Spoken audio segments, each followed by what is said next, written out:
প্রশ্নটা হলো আমাদের আন্দোলন পরিচালনার ক্ষেত্রে টাকা পয়সা আমরা কোথা থেকে পাই, এটা হলো প্রশ্ন। এই যে এত বড় আয়োজন করলাম, এটা একটা প্রশ্ন। আমাদের অর্থের উৎস, আয়ের উৎস, আমাদের আন্দোলনের নীতিমালা হচ্ছে আমরা হিজবুত তৌহিদের সদস্য যারা নয় তাদের বাহিরের কারো কাছ থেকে কোনো টাকা আমরা নেই না। এটা দিন প্রতিষ্ঠার ক্ষেত্রে মোমেনদের সাথে আল্লাহর যে অঙ্গীকার, সেই অঙ্গীকারের অংশ হিসেবে আমরা আল্লাহর রাস্তায় দান করি।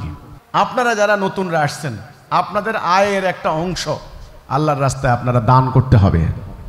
আমরা কিন্তু বাইরের কারো কাছ থেকে যেহেতু টাকা নেই না, সেহেতু টাকা কে দিবে আমাদেরকে? আমরাই দেব।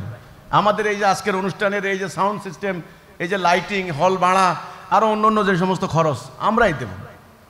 আল্লাহ আপনার জানও চাইছেন, মালও চাইছেন, এটা দিয়েই আপনাকে মোমেন হইতে হবে। কিন্তু আজকের বর্তমানে যে ধর্মের যে প্র্যাকটিস হচ্ছে এবং রাজনীতির যে প্র্যাকটিস হচ্ছে, এটা হচ্ছে শুধু দাও দাও। যারা পলিটিক্স করে তারাও মনে করে যে আমরা ক্ষমতা যেতে পারলে তো এটা একটা বিনিয়োগ হচ্ছে, এটা একটা ইনভেস্টমেন্ট। আবার যারা ধর্ম প্রচার করে তারাও টাকা ছাড়া ধর্মের কোনো কাজ নাই। বাট হিজবুত তৌহিদ কিন্তু ঠিক আল্লাহ রাসূলের দেওয়া নীতিমালা, যারা আন্দোলন করবেন তারা জানও দিবেন, মালও দিবেন। আকীদা পরিষ্কার, যা পারেন, আপনার সামর্থ্যের বাহিরে তো আর নাই।